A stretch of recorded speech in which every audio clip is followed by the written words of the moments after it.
A couple of days back, I told you that the Switch 2 sold about 17 million units and that YouTubers were bent over backwards to try and say this is a bad number. Well, you should call me Nostradamus, because I completely nailed it. Nintendo released their sales numbers, and immediately Nintendo comes out with a video trying to say that, like, these are bad numbers, that Nintendo failed, that this is some giant conspiracy, and already you have complete randos on Twitter just calling this dipshit out. Okay, completely calling him out to the point where, like, I was honestly thinking about, like, whether or not to make a video. But, considering I'm Harmon Smith and I kind of have to talk about this, like, yeah, we do have to address this. That Nintendo is a dipshit, that he is a grifter, that he doesn't know what he's talking about,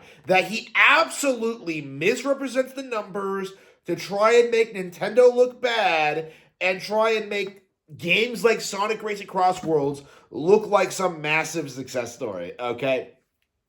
This is exactly what I expected to see, is that Nintendo put out some big numbers. They confirmed that they're doing really, really well, and then you have people coming out trying to say, like, well, it's only because they gave they gave the console price drops in certain parts of the world. It's like, what a giant cope. What a complete delusion, okay? It is completely ridiculous how ingrained Nintendo hate is in the culture. It is unbelievable, because it is crazy how you had, like, retards like Destin from IGN coming out, early.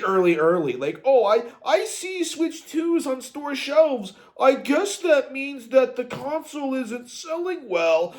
Ignoring all official numbers, ignoring all signs, ignoring, like, everything that was very clearly observable, like, well, there are consoles on store shelves, so I guess the console isn't doing well. Ignoring all the clearly selling games, ignoring, Nintendo's official statements, ignoring the real numbers. Like, yeah, let's just base the metrics of how well this console is doing based on whether people can find it on store shelves. Yeah, let's ignore the fact that Nintendo claimed that they would keep this console well stocked this time.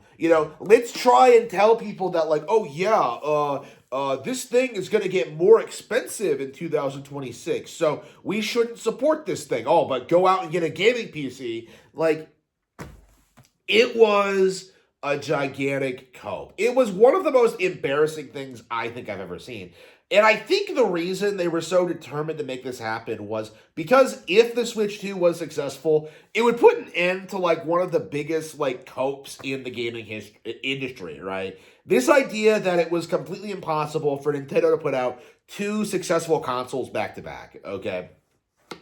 Like, people completely misrepresented the reason why, like, some Nintendo consoles were successful and others weren't.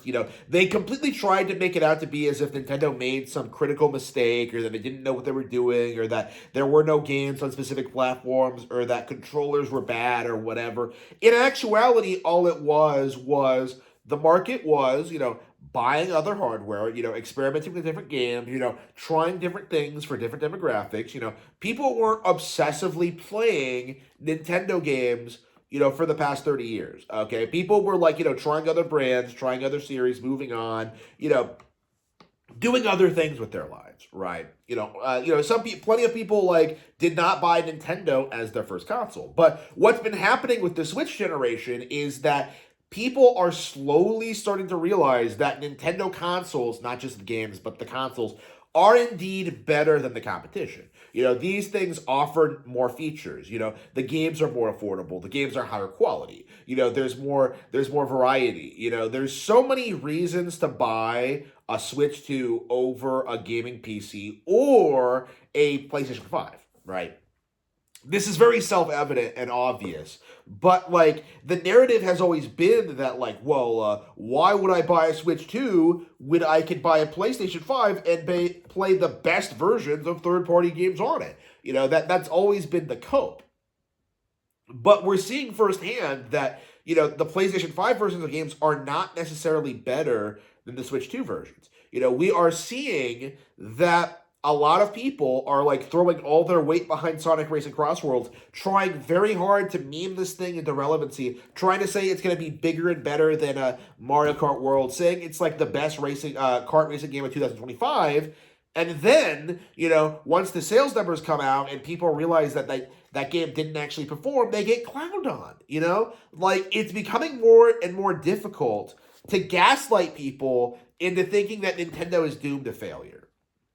Like, we are in the early stages of this being pretty much completely impossible. Like, the old classic tactics of, like, say, giving Sonic the Hedgehog Game of the Year in 1991 and trying to gaslight people into thinking it was better than Super Mario World at the time. Like, those days are long gone. Nobody fucking cares.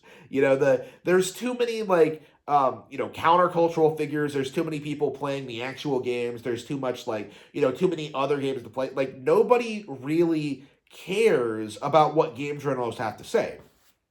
And that's kind of why the Switch 2 backlash has completely fallen flat on its face, because all these game journalists, all these YouTubers, all these people jumped full on like the Nintendo Switch 2 hate train. They did everything they possibly could to try and downplay and ignore this console, and the end result of that is that this thing became the fastest selling console ever, 17 million units in, 6 months or whatever. This is like some massively successful thing that's only going to grow and become more ridiculous over time. And yet we're still in this phase where Nintendo is trying, people like Nintendo, I should say, it's not just them.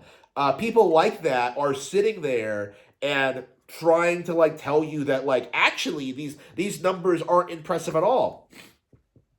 Downright ridiculous. It is insane how consistent these people are. And the thing I've noticed, and the thing that does need to be to bear repeating and does need to be like emphasized, is that no matter what Nintendo does, no matter how successful they are, no matter what they put out, these people are always going to LARP as disappointed fans. And that's the problem that we really need to call out. That's the issue here, is that no matter what happens, these people are going to say they're disappointed. They're always going to say that, like, Sonic is better, that PlayStation is better, that the third parties are better. We're seeing people try and tell you that, like, well, Fortnite is going to carry the other platforms because that's all kids want to play. It is complete delusion. Like, they have no idea that at some point Nintendo's going to introduce something that absolutely rapes Fortnite. They have no idea that Grand Theft Auto is someday going to fall off, that eventually Nintendo will make something that appeals to people more, that, that trends will change, that Nintendo will continue growing and expanding while the rest of the industry just kind of falls off. There is this very stubborn unwillingness to admit that, like, most major third-party successes are just fads and don't really have any, like, longevity whatsoever, as opposed to, like, something like Mario or Pokemon that stayed relevant for 30 years.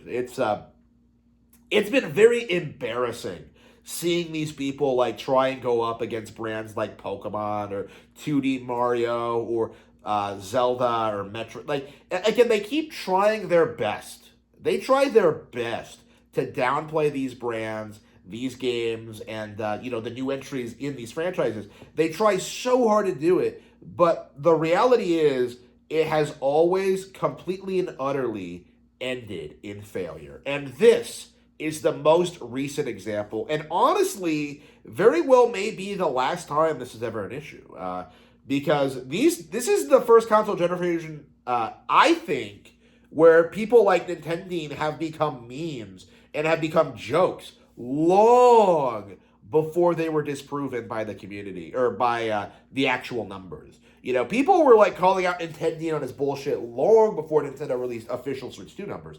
And I think it's going to get more and more prevalent as time goes on and we see more and more Nintendo success stories. Channels like this simply can't exist in an environment where Nintendo is dominating the gaming industry so thoroughly.